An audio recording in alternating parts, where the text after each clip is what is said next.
4 కోట్ల ప్రజల ముందు శాసనసభ సమావేశాల్లోనే చర్చిద్దాం రండి అంటే పారిపోయిన ప్రభుత్వం 4 గోడల మధ్యలో కాదు, 4 ఆఫీసర్లతో కాదు, 4 కోట్ల మంది ప్రజల ముందు చర్చిద్దాం, వాస్తవాలు నిగ్గు తేలుద్దాం, నిజానిజాలు ఏందో తేలుద్దామంటే పారిపోయింది కాంగ్రెస్ ప్రభుత్వం.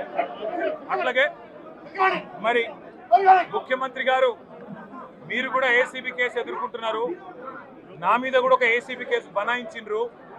మరి దమ్ముంటే పిరికి పందవి కాకపోతే నువ్వు నేను లై డిటెక్టర్ పరీక్షను ఎదుర్కోవడానికి కూడా సిద్ధమని చెప్పినా ఇంతవరకు స్పందన లేదు.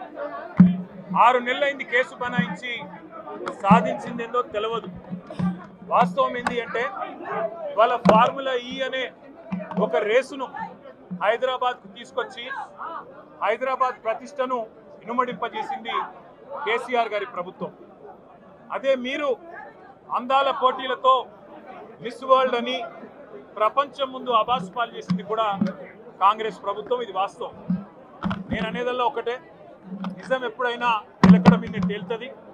మాకు భారతదేశంలోని చట్టాల మీద, న్యాయస్థానాల మీద గౌరవం ఉంది కాబట్టే ఎన్నిసార్లు విచారణకు పిలిచినా వస్తామని చెప్పినా ఇది 3వసారి పిలవడం, 3 సార్లు కాదు 30 సార్లు పిలిచినా విచారణకు సహకరిస్తాం.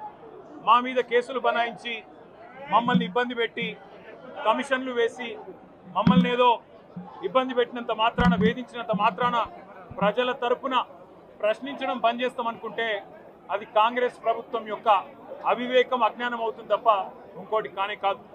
పెద్దలు కేసీఆర్ గారిని, పెద్దలు హరీష్ రావు గారిని కాళేశ్వరం కమిషన్ ముందు కూర్చోబెట్టి మీరు పైశాచికానందం పొందొచ్చు. ఇవాళ ఏసీబీ ముందుకి విచారణకు పిలిపించి కొంత మానసికంగా రాక్షసానందం పొందుతూ ఉండవచ్చు. అవసరమైతే అరెస్ట్ కూడా చేస్తారు కావచ్చు. కానీ ఒకటి పక్క, తెలంగాణ కోసం గతంలోనే జైలుకు పోయి వచ్చిన వాళ్ళం. హైదరాబాద్ బ్రాండ్ ఇమేజ్ను పెంచే ప్రయత్నంలో భాగంగా హైదరాబాద్ బ్రాండ్ని కాపాడే క్రమంలో తీసుకున్న ఒక నిర్ణయం వల్ల మళ్ళీ జైలుకు పోవాల్సి వచ్చినా భయపడేది లేదు. ఒకసారి కాదు 100 సార్లు అయినా జైలుకు పోతాం, కానీ వదిలిపెట్టాం కాంగ్రెస్ ప్రభుత్వాన్ని, కాంగ్రెస్ పార్టీని. మీరిచ్చిన 420 హామీలు, మీరిచ్చిన దొంగ 6 గ్యారంటీలు, మీరిచ్చిన డిక్లరేషన్లు, ఇవాళ మీరు లోకల్ బాడీ ఎన్నికలకు సిద్ధమవుతా ఉన్నారని చెప్పి వార్తలు వస్తూ ఉన్నాయి. రేవంత్ రెడ్డి గారు నిన్ను మొత్తం రాష్ట్రంలోని బీసీ వర్గాల ప్రజలందరూ గమనిస్తున్నారు. 42% రిజర్వేషన్ ఇచ్చి 42% రిజర్వేషన్ ఇస్తాం అని కామారెడ్డి డిక్లరేషన్లో చెప్పి మోసం చేసి ఈరోజు స్థానిక సంస్థల ఎన్నికలకు మరి రిజర్వేషన్ ఇవ్వకుండానే పోతున్న వైనాన్ని కూడా బీసీలు గమనిస్తూ ఉన్నారు. రైతు బంధు పేరిట ఎలక్షన్ బంధుగా మార్చి ఎలక్షన్లు వచ్చినప్పుడు మాత్రమే రైతు బంధు వేస్తున్న విషయాన్ని రైతులు గమనిస్తున్నారు. నెలకు 2500 ఎగ్గొట్టిన విషయాన్ని ఈ రాష్ట్రంలోని మహిళలు గమనిస్తూ ఉన్నారు. 2 లక్షల ఉద్యోగాలని చెప్పి నువ్వు చేసిన మోసాన్ని ఈరోజు రాష్ట్రంలోని యువత గమనించింది. కాబట్టే నీ దగ్గర చెప్పుకోవడానికి సమాధానం లేదు, చెప్పుకునేందుకు ఏమీ లేదు. కాబట్టి ఏం చేయాలి నువ్వు? ఏదో ఒక డైవర్షన్ మీద, ఏదో ఒక రకంగా ఒక కమిషన్ అని, ఎంక్వైరీ అని, ఏదో జరిగిందని, ఇదిగో పులి అంటే అదిగో తోక అని, నువ్వేమో దున్నపోతు తినిందనగానే నీకు తయారుగా నీ జోడీదారు బీజేపీ రెడీగా ఉన్నాడు. నువ్వు దున్నపోతు తినిందనగానే వాడు దుడ్డని కట్టేయని వాడికి వస్తాడు. మీ ఇద్దరి దొంగ భాగవతం, మీ ఇద్దరి దొంగ నాటకాలు తెలంగాణ ప్రజలకు అర్థమైనాయి. మేము మాత్రం వాళ్ళ పెడితే గిడితే ఒక వ్యక్తినో 2 వ్యక్తులను జైల్లో పెడతాం, కానీ లక్షలాది మంది కేసీఆర్ సైనికులను టచ్ చేసే ధైర్యం నీకు లేదు. తెలంగాణ ప్రజలకు రక్షణ కవచంలాగా ఆనాడు ఉన్నది టీఆర్ఎస్ఏ, ఈరోజు ఉండేది బీఆర్ఎస్ఏ, రేపటికి కూడా స్వీయ రాజకీయ అస్తిత్వమే శ్రీరామ రక్ష అనే విధంగా ముందుకు పోతాం. నువ్వు ఒక్కసారి కాదు 100 సార్లు పిలిచినా వస్తా, 100 సార్లు నిజమే చెప్తా.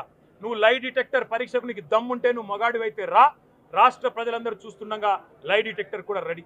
నువ్వు ఒక కేసు కాదు ఇంకో 1000 కేసులు పెట్టినా మేము ప్రశ్నించడం బంద్ చేయం, కొట్లాడడం బంద్ చేయం, తెలంగాణ ప్రజల తరపున నిలదీయడం బంద్ చేయం. నువ్వు వేధింపులతో, కేసులతో ఏదో సాధిస్తాననుకుంటే నువ్వు సాధించేదేమీ లేదు. అన్నిటికీ తెగించే కొట్లాటకు ముందుకు వచ్చినాం, తప్పకుండా అన్ని ఎదుర్కొంటామని చెప్పి మీ అందరికి తెలియజేస్తూ థ్యాంక్ యూ.